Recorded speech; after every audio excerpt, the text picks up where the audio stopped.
번째 주제는 이것도 별로 재미있는 게 아닌데 가정 폭력에 대해서 좀 얘기를 하려고 그래요. 제가 중앙일보 칼럼에다가 가정 폭력에 대한 글을 써서 냈는데 왜 굳이 이걸 주제를 잡았냐면은 지금 우리 사회에서 일어나는 거의 모든 일들의 90% 이상이 가정 폭력부터 시작된 거예요. 세간에 발생하는 각종 범죄들에 대한 분석이 난무하는데 결론은 하나예요. 집이에요. 집에서 모든 문제가 다 시작돼요. 그 부모가 자식들을 어떻게 키우냐 하는 것은 아이들의 인생에 엄청난 영향을 미쳐요. 가족은 작은 사회 집단이잖아요. 자, 가정이에요, 가정. 가정은 우리 비슷해요. 여기에 아버지, 엄마, 자식들이 살아요. 이 우리 안에 사는 거예요. 자, 같은 우리에서 사는데 한 사람이 감기 걸려요. 그럼 남은 식구들도 다 같이 감기 걸리죠. 그건 너무 당연하죠. 근데 부모 중에 한 사람이 정신적으로 문제가 있어요. 그럼 다 같이 문제가 많습니다. 제일 무서운 게 부모 중에 누군가가 폭력적인 사람이다. 식구들을 막 쥐잡듯이 잡아. 그러면 이 우리가 정말 가정이 아니고 그냥 우리가 돼버려요. 가축, 사육장이 돼버린다는 거죠. 근데 이런 집들이 의외로 꽤 많다라고 그렇게 이야기를 합니다. 자, 가정폭력이 어떤 문제를 일으키는가에 대해서 미국의 소아과에서는 캠페라는 사람이 이런 얘기를 했어요. 가정폭력으로 해서 아이들이 학대를 당하게 되면은 두통, 목통, 말더듬, 야뇨증, 불면증에 시달리고 우울증, 공포증 등의 정신적 문제를 가지게 된다. 그래서 더 문제는 이렇게 사랑을 받지 못한 아이들은 성장 호르몬이 안 생긴대요. 크질 못한대. 이거는 돌아가신 캘카타의 마더데레사 수녀님이 이야기했던 것인데, 레바논에 그 전쟁 고아이들을 그 키우는 보육원이 있대요. 거기를 이 수녀님이 방문했는데 아이들한테 보육원 보육사들이 정기적으로 뭐 우유를 먹이고 그러는데 애들이 체구가 다 작더래요. 이게 뭔가 그랬더니 우유만 주고 안아주질 않더라고요. 그러니까 이 수녀님들이 가서 애기들 그때부터 안아주기 시작하는데 한 달 안아줬는데 애들이 달라지더래요. 이렇게 사랑을 못 받아도 성장 호르몬이 분비가 안 되는데 폭행을 당했다? 이거는 심리적인 그 손상이 엄청날 수밖에 없다라는 것이죠. 아이들은 학교에서 문제가 되는 경우가 많다. 한 번에 약한 아이들을 괴롭히는 소위 일진이라고 불리는 아이들은 대부분 폭력적인 가정의 아이들이다. 이런 아이들은 정상적인 아이들의 성장 과정을 밟지 못하고 일탈을 해서 범죄자가 되는 경우가 비일비재한다. 심지어 연쇄살인범이 되기도 한다. 그래서 반사회적 성격장애라고 보통 규정을 하는데 이 교도소에 수감된 재소자의 80%가 반사회적 성격장애자라고 합니다. 자, 이 반사회적 성격장애자들의 특징, 다른 사람들에게 해를 주는 행위를 하는데 동기가 모호하다. 요즘 그 거리에서 묻지마 폭행하는 애들이 늘어났잖아요. 흉기 들고 막 휘둘고. 근데 자기가 모르는 사람들이에요. 그러니까 어떤 특정인에 대해서 하는 게 아니라 아무한테나 해요. 이게 반사회적 성격장애자의 첫 번째 특징이고, 두 번째, 즉각적인 욕망 충족에 매달려요. 보통 건강한 사람들은 자기 욕망을 바로 충족시키려고 하지 않아요. 기다려요. 우리는 보통 인내심이라고 얘기를 하잖아요.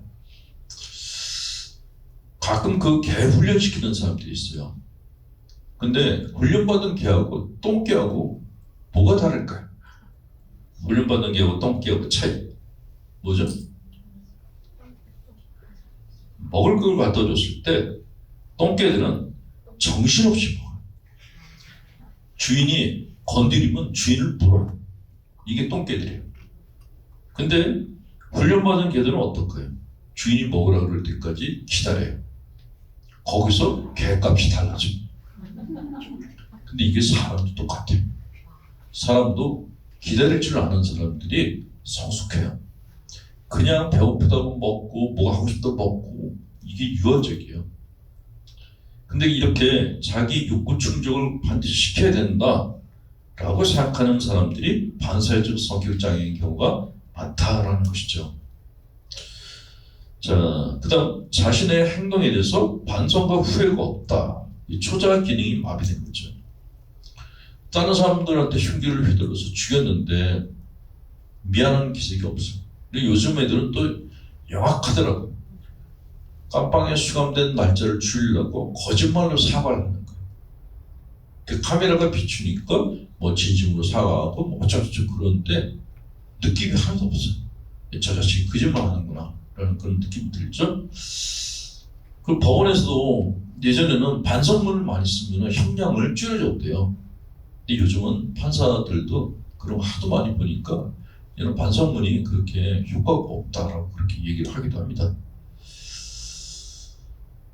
두려움을 유발하는 상황 속에서도 전혀 불안에 대한 예감이 없어서 늠름할 수 있다. 이들은 극도로 자기중심적 사고방식을 갖고 있으며 다른 사람들과 의미 있는 관계 형성을 할 수 없다. 그래서 조폭사회에서 은퇴를 한 조폭이 그런 얘기를 했어요. 조폭사회에는 의리가 없다고. 그러니까 영화에서 얘기하는 그런 거는 그냥 영화일 뿐이지 실제로 조폭사에서는 의리가 없다라고 조폭 출신 애가 얘기를 했어요. 근데 이렇게 의리 없는 집단이 조폭 말고도 또 있어. 오로지 신분 상승만을 꾀하는 그런 조직은 의리가 없어요. 그런 의리가 없는 조직사에 있는 애들이 거의 다 반사회적 성격 장애자인 애들이 많아요. 근데 걔네들이 권력을 잡으면 난리가 나요. 신의가 없고 불성실하며 매사에 거짓말로 땜질하듯 하며 살아간다. 학력, 경력 속이고 끝없는 거짓말로 자신의 신분, 부모의 배경을 과장한다. 더 문제는 자신의 거짓말에 자신이 도취돼서 정말로 그렇다고 믿는다. 거짓말 하다 보면 이게 진짜같이 들리기 시작하는 거예요. 예, 그래서 그거를 pseudo-logia fantastica라고 부르기도 합니다. 자, 그 다음 문제는 아버지의 언어폭력에 시달리는 엄마를 둔 아들들. 아버지가 엄마하고 부부싸움만 하면 엄마한테 막 쌍욕을 막 들고 폭력을 행사했어. 그걸 본 아들들은 어떻게 살까요? 얘네들은 자기가 좋아하는 여자한테 어떻게 가까이 가야 될지를 모른대요. 그래서 자기한테 순종적인 여자만 찾는데요. 엄마하고 비슷한 여자를 찾는 거예요. 그래서 결혼하고 난 다음에 다시 자기 아내를 자기 엄마처럼 무시하고 학대를 한다. 그 배운 대로 그대로 한다라는 것이죠.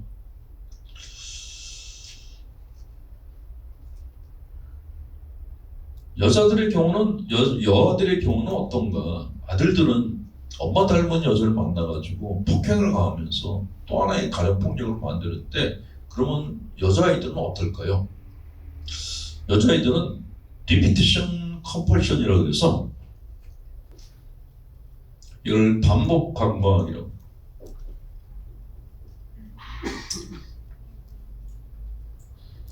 말 그대로 어렸을 때 삶을 번복하는 거예요. 똑같이. 여아들의 경우 예를 들어서 자기 아버지가 굉장히 폭력적이에요.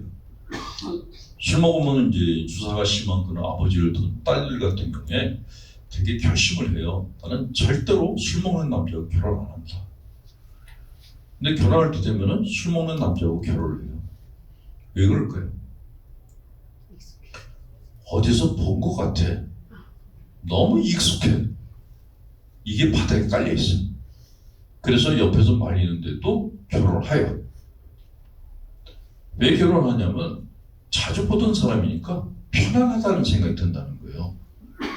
그리고 이 정도 사람이면은 내가 아버지하고도 이렇게 10몇 년을 지내는데 이 사람 정도는 내가 컨트롤할 수 있겠다라는 착각을 한다는 거예요. 그 결혼해가지고 두들겨 받고 살아요. 문제는 이런 현상이 딸한테도 대물리게 돼요. 그래서 그 남편에게 맞는 자매들을 이렇게 잠시 쉬게 해주는 쉼터가 있는데 거기에 아버지 그 남편한테 얻어맞은 엄마하고 딸이 같이 와서 쉬는 경우가 많대요. 그 딸한테 너는 절대로 나같이 살지 말아라 하는데 딸도 또 폭력적인 남편을 골라가지고 또 얻어맞고 그래서 모녀가 같이 들어오는 경우도 있답니다. 이거를 반복강박이라고 그래요. 그 이분들이 되게 하는 얘기가 내 팔자는 왜 이러냐? 라고 그래요. 근데 그 팔자는 본인이 선택을 했어요. 너무 낯익은 환경에서 벗어나고 싶지가 않은 거예요. 자, 이게 본당에서도 이런 일이 이제 생기는 경우가 있는데 본당 신부님들 중에 신자들한테 폭언을 하는 분들이 가끔 있어요. 야단을 치는 거예요. 근데 신자들이 그 야단을 맞으면서 그 다음 주도 또 가서 앉아서 또 야단 먹고 그 다음 주 가서 또 야단 맞아. 가끔 그때 그런 신부님한테서 좀 떠나서 편하게 대해주는 신부님한테 가세요. 그러면은 나까지 가면은 우리 본당 신부님 외로워요. 그 본당 신부는 안 외로워요. 근데 외롭다고 그러면서 내가 떠나지 않아야 될 이유를 만드는 이유가 뭘까요? 그 본당 신부가 옛날에 자기 아버지하고 너무 비슷한 거예요. 그럼 못 떠나요. 그 본당 신부가 막 야단을 치면 어린 시절이 다시 이렇게 눈앞에 떠올라. 냄새도 나는 거예요. 내가 어린 시절에 그 집에 다시 들어와 있는 것 같아. 못 떠나요. 그를 리피티션 컴펄션이라고 얘기를 합니다. 자, 우리는 나에게 폭행을 가한 사람을 미워하는데 미워하면서도 동시에 그리워해요. 그를 공격자와의 동일시라고 얘기를 하죠. 예를 들어서 시어머니한테 십사리를 튀게 한 며느리가 자기 며느리가 생기면은 똑같이 해요. 언어도 똑같고 태도도 똑같은 그를 공격자와의 동일시라고 보통 얘기를 합니다. 인간이 가지고 있는 심리적 모순 중에 하나죠. 1973년 8월에 스웨덴 스톡홀름에 있는 은행에서 인질극이 벌어졌답니다. 151시간 동안 인질극이 벌어졌었는데 경찰이 인질들을 구조했어요. 그런데 이상한 일이 생겼대요. 인질로 잡혀있던 사람들이 경찰들한테 적대감을 보이고 자기를 잡아뒀던 인질범들에 대해서 호감을 갖고 있대요. 이걸 그래서 스톡홀름 증후군이라고 해요. 그러니까 사람의 감정이 이성적이 아니라는 거예요. 근데 왜 인질범들한테 호감을 가졌을까? 그게 바로 공격자와의 동일시예요. 처음엔 공포심을 느끼는데 나한테 공포심을 주는 사람하고 내가 하나다라고 생각하면 공포심이 줄어들어요. 그러니까 사이비 교주들이 그걸 알고 신도들을 갖다가 이렇게 굉장히 억압적으로 폭력적으로 대하는데 그렇게 대할수록 신도들이 교주와 일체가 되려고 하는 이 비현실적인 현상이 생긴다는 거예요. 그 폭력을 가하는 시스템은 종교건 정치건 어떤 시스템이건 사람들을 기형으로 만들어요. 그래서 폭력은 인간 사회에서 있으면 안 된다고 얘기하는 거예요. 제정신 아닌 사람으로 만든다는 거죠.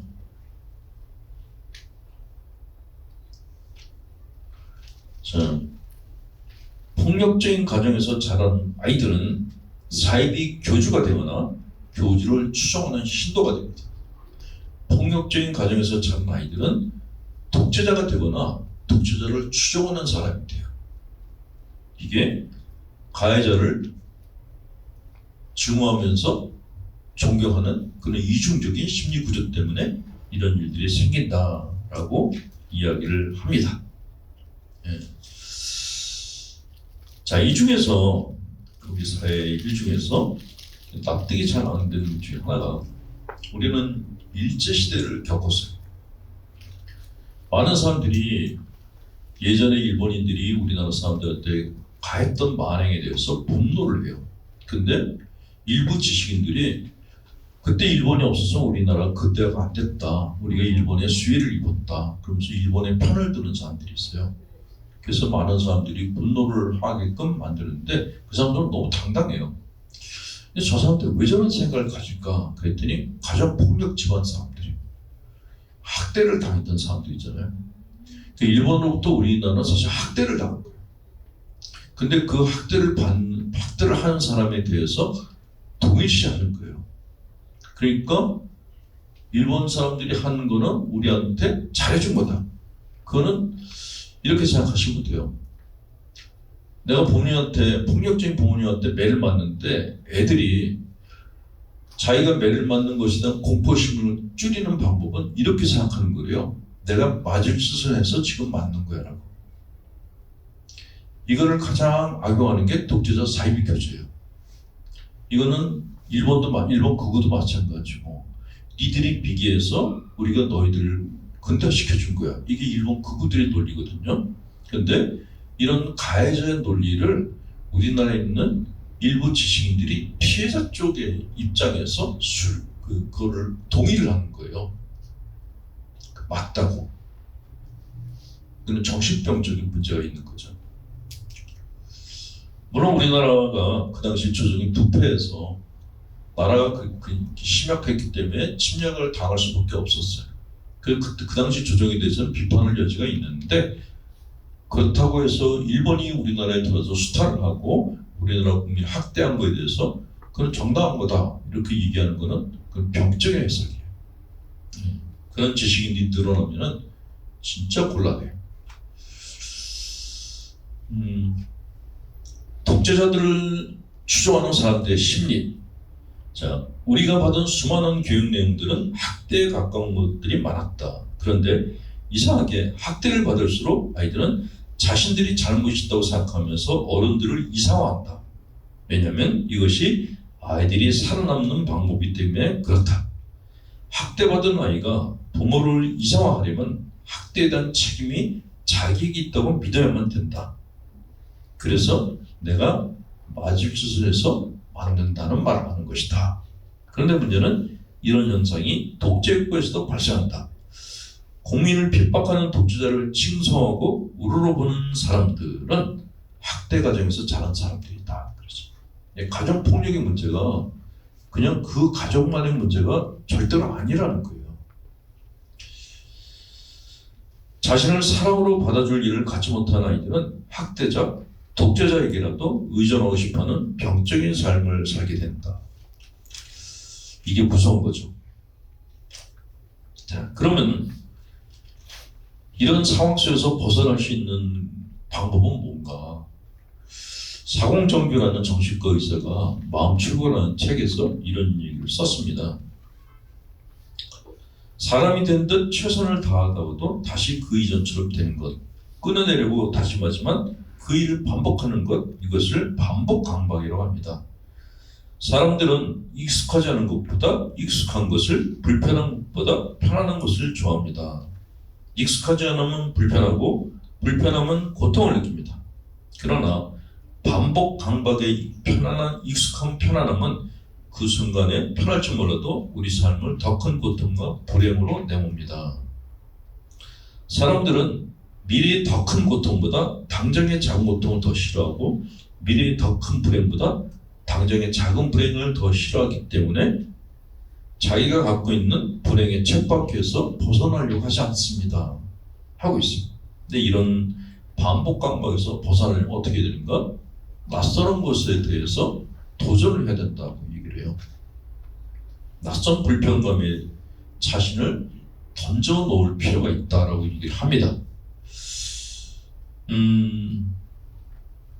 상담 사례 중에 남편한테 폭행당하는 아내의 사연이 들어왔어요. 그 얘기를 듣다가 사실 그 이혼 교회에서는 이혼이라고 안 그러고 혼인 무효 판결이라고, 혼인 자체를 무효로 만드는 게 있거든요. 그 무효 조건들이 있어요. 거기에 보면은 배우자가 생활 능력이 없거나 뭐 구타를 하거나 이렇게 도저히 가정 생활을 하지 못할 정도로 어떤 결혼 능력 여건이 부족일 경우에는 혼인 무효를 갖다가 혼인 무효 선언을 해줘요. 그러면 다시 결혼을 하지 않은 백지 상태로 돌아가요. 이혼을 하면은 그 흔적이 남는데 교회에서는 흔적까지 아예 없애버려요. 훨씬 민주적이에요. 근데 이제 신자분들이 그걸 잘 몰라서 폭력을 당하는데 이혼을 하고 싶은데 이혼을 하면은 교회법에 어긋나지 않나요? 이렇게 얘기하는 분들이 계세요. 그리고 헤어지라 그러면 내가 천주교 신자인데 어떻게 헤어지냐고 그 주변에서 네가 천주교 신자니까 참고 그 남편을 위해서 기도해 주라고 또 조언하는 사람이 있다는 거예요. 근데 이거는 말도 안 되는 거죠. 그거는 그 사람이 그 반복 강박이라는 그 책밖에서 나오지 말라고 하는 거와 똑같은 거예요. 예. 그렇게 다른 사람이 그런 책밖에서 못 빠져나오게 얘기하는 사람들은 부책임한 사람들이에요. 보통 나한테 심한 그 심리적 외상을 주거나 심하게 스트레스를 주는 사람들은 피하는 게 좋아요. 헤어지는 게 정답이에요.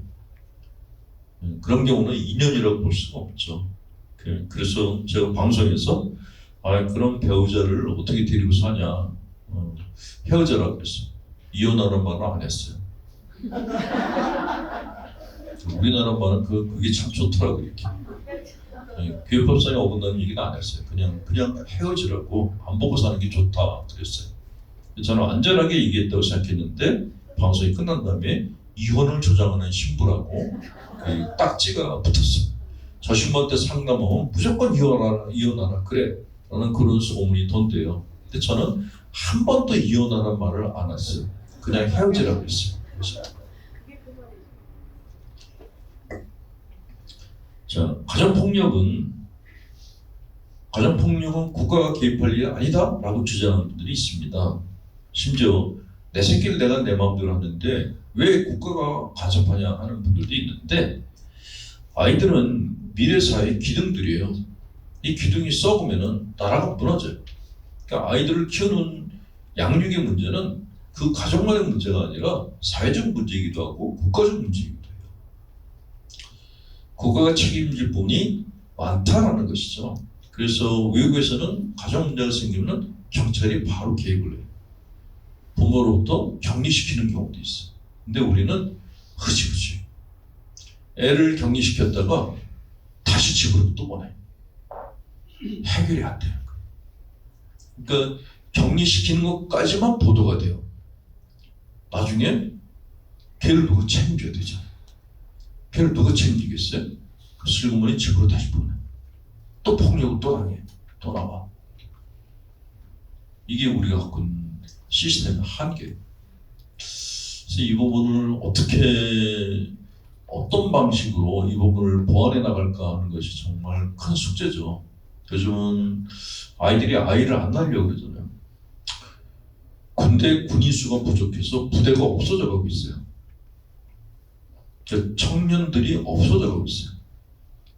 애들이 줄어드니까 신학교의 지원자도 없어져 가고 있어요. 고령화는 굉장히 빠르게 진행되고 있어요. 일본은 우리보다 10년 앞서서 고령화가 진행되고 있어요. 일본에 가면 꼬부랑 노인들이 막노동하고 있어요. 근데 우리도 그렇게 가고 있거든요. 젊은 애들은 없어져 가는 거예요. 군대가 반토막이 난단 말이죠. 근데 그 반토막 나는 그 애들을 폭력적으로 키운다? 이거는 진짜 심각한 문제인 거예요. 그러니까 적은 애들이더라도 건강하게 양육하는 게 맞고 가정폭력을 막는데 국가가 적극적으로 개입하는 게 맞다라는 생각이 드는 거죠. 조금 시간 남았으니까 올해 초부터 일본을 꽤 많이 다녔어요. 일본의 북쪽부터 남쪽까지 계속 순례팀 조직해서 갔다 오고 그랬는데 일본이 이렇게 다니면서 진짜 고령화 현상이 심각하구나 느낌 들어요. 나이 드신 분들이 정말 많고 성당에 가도 다 80 넘은 노인분들이 신자예요. 그렇게 전체적으로 사회가 굉장히 무거워요. 가라앉는 듯한 그런 느낌을 받아요. 그러니까 우리나라에서는 언론 보도에서 뭐 일본이 우리 갖다 또 침략할지도 모른다, 뭐 일본을 경계하라, 뭐 이런 얘기를 하는데 실제 가보면은 이 사람들이 아니 이분들이 그런 생각이 드는 거예요. 저는 개인적으로는 이렇게 선동적인 그런 발언을 하는 것은 일본의 극우 정치인들이거든요. 얘네들은 정말 문제예요. 항상 한국을 혐오하는 발언을 하고 뭔가 계속 도발적인 행동을 해요. 근데 대부분의 일본 사람들은 정치에 관심이 없어요. 아까 얘기한 새끼 있죠. 새끼 안에서 사니까 위에서 하는 일에 대해서는 아예 관심을 안 갖는 거예요. 그나마 젊은 사람들은 좀 관심을 가져요. 그리고 희망이 있는 것은 우리는 언론 보도에서 일본의 일부 보도 언론들이 한국에 대해서 혐한 발언을 하는 것을 보도하면서 일본인 전체가 한국 사람들을 싫어하는 것처럼 이렇게 과장 보도하는 경우가 좀 있어요. 근데 지금 일본의 20대들은 한국을 굉장히 좋아해요. 그러니까 저 명동에 있으니까 여기 일본의 20대 아이들이 정말 많이 들어와요. 한류 문화를 굉장히 좋아해요. BTS는 이제 아저씨들이에요. 그 밑에 10대 가수 애들을 갖다 그렇게 좋아해요. 그러니까 이렇게 한국 문화, 한국 음식을 좋아하는 일본의 20대 젊은 애들이 점점 많아지고 있어요. 저는 그래서 그런 생각을 해요. 일본과의 적대감을 갖고 있는 이 기성세대들이 물러나면은 한일 간의 새로운 관계가 형성되겠다. 이런 과거의 트라우마 때문에 고통을 겪지 않는 세대들끼리 또 하나의 그 대화의 창문을 열지 않을까? 그런 기대감 같은 게 있는데 그런 초석을 낳아주기 위해서라도 자주 방문해서 그쪽 사람들과 대화를 나눠야겠다는 생각이 들더라고요. 제가 일본에 자주 간다고 그랬더니 거길 왜 가냐고, 왜 일본 사람들 배불리게 해주려고 거기 가냐고 그러는데 그런 생각이 단견이라고 생각되고 오히려 가서 그 사람들하고 직접 대화를 하고 우리가 그런 사람이 아니라는 걸 보여주는 것이 맞다라고 생각돼요. 사람은 만나야지 알 수가 있죠. 제가 사람에 대한 편견을 가지고 있다는 것을 깨달은 그 조그만 해프닝이 하나 있었는데 이태리 애들이 관광지에 하도 많이 똑같은 걸 팔아먹다 보니까 관광 상품이 좀 그래요. 너무 많은 사람이 왔다 가서 식상해 하니까 새로운 관광 상품을 만들었어요. 바닷가 쪽에 5,000마을 5개를 연결해서 열차를 놓고 거기서 이제 관광객들을 태워서 투어를 시키는 진짜 볼 거 하나도 없어요. 그냥 바닷가 5,000마을이고 기념품가는 파는 가게들만 많고 바닷가 성당인데 들어갔는데 그냥 우리나라 공소보다 못해. 근데 거기를 몇 터지게 사람들이 오는 거예요. 근데 열차에서 사람이 내리고 타는데 제가 생각하기에 유럽인들은 새치기를 안 하고 예의를 지킨다라고 생각했어요. 천만의 말씀. 그리고 내리려고 그러는데 내리기도 전에 올라타는 거거든요. 유럽 사람들이. 저도 모르게 러시아 말을 했어요. 씨발 스키들이.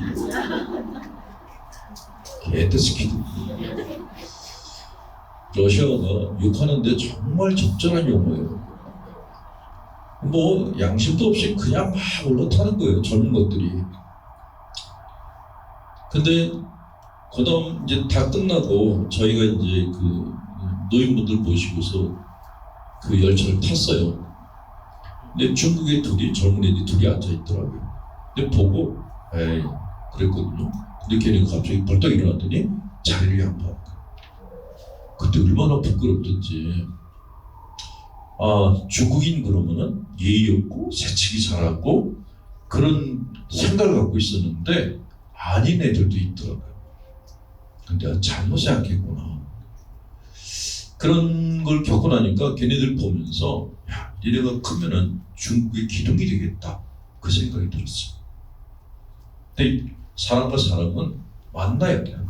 만나서 대화를 해야지 오해가 풀려요. 그래서 여행을 많이 하시는 거예요. 다리가 떨리지 않을 때 갈 수 있는 데까지 여행을 다니면서 많은 사람을 만나시고 그리고 다른 나라에 가셔서는 기품 있게 행동하시죠. 절대 진상짓 하지 마시고 정말 예의 바르고 기품 있는 사람을 만나면은 저 사람 어느 나라 사람이지? 되게 멋있어 보여요. 근데 기품 없어 보이면 아이씨 저 짝꼴라 이상하게 중국인들부터 욕하거든요. 이런 글로벌한 편견을 안 가지려면은 우리가 기품 있게 행동하는 게 그게 맞다는 상태입니다. 자, 오늘 강의는 여기까지고 다음 달 12월 달에는 제가 좀 영업을 많이 뛰어요. 강의가 많아서 도저히 특강할 시간이 안 나서 11월 달에 올해 마지막 강의를 하려고 합니다. 11월 25일 날 마지막 주 토요일 날 할 거예요. 25일 날 넷째 주 토요일 날 3시부터 5시까지 장소는 여기서 할 겁니다. 예. 강의 듣느라고 애쓰셨습니다. 11월 달에 또 볼게요.